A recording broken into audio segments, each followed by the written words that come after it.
మొదటి 7 వచనాల్లో శ్రీమతి వైఎస్ భారతి జగన్మోహన్ రెడ్డి గారు సమర్పిస్తారు.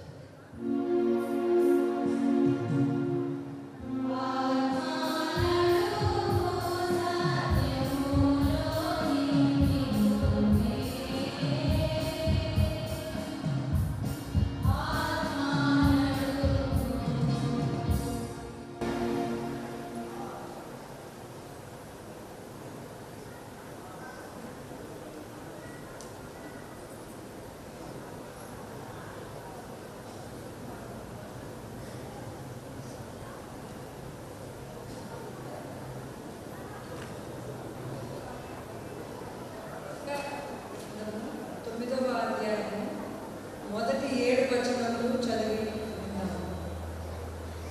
ఆయనను వేదన పొందిన దేశం మీద మాకు నిలవలేదు. పూర్వకాలంలో ఆయన జబూలూను దేశమును నఫ్తాలి దేశమును అవమానపరచాడు. అంత్యకాలంలో ఆయన సముద్ర ప్రాంతమును అనగా యోర్దాను అద్దరిని అన్యజనుల గలలియ ప్రదేశమును మహిమగల దానిగా చేయుచున్నాడు. చీకటిలో నడుచు జనులు గొప్ప వెలుగును చూచుచున్నారు. మరణఛాయ గల దేశ నివాసుల మీద వెలుగు ప్రకాశించును. నీవు జనమును విస్తరింపజేయుచున్నావు, వారి సంతోషమును వృద్ధిపరచుచున్నావు. కోతకాలంలో మనుషులు సంతోషించున్నట్లు, దోపుడు సొమ్ము పంచుకుని వారు సంతోషించున్నట్లు వారు నీ సన్నిధిని సంతోషించుచున్నారు. ఉద్యాన దినమున జరిగినట్లు వారి బరువు కాడిని నీవు విరిచి ఉన్నావు. వారి మెడను కట్టు కర్రను వారి తోరువాని కొరడాలను విరిచి ఉన్నావు. యుద్ధపు సందడి చేయి యోధులందరి జోలను, రక్తంలో పొరలింపబడిన వస్త్రములను అగ్నిలో వేయబడి దహింపబడు. ఏలైనగా మనకు శిశువు పుట్టెను, మనకు కుమారుడు అనుగ్రహింపబడెను. ఆయన భుజము మీద రాజ్యభారమును.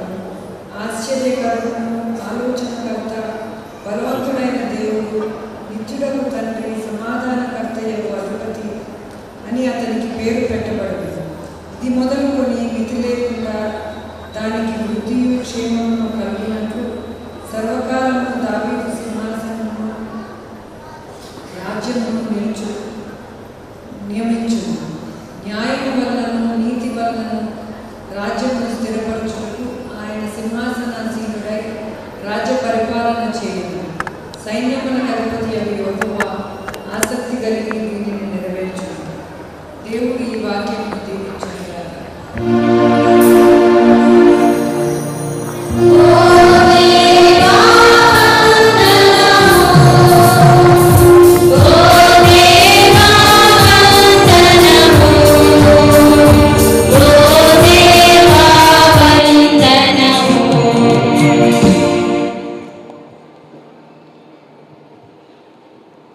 అందరము కలిసి కీర్తనల పుస్తకంలోని 109వ కీర్తన చింతలేదిక యేసు పుట్టిన కీర్తన పాడుకుందాం.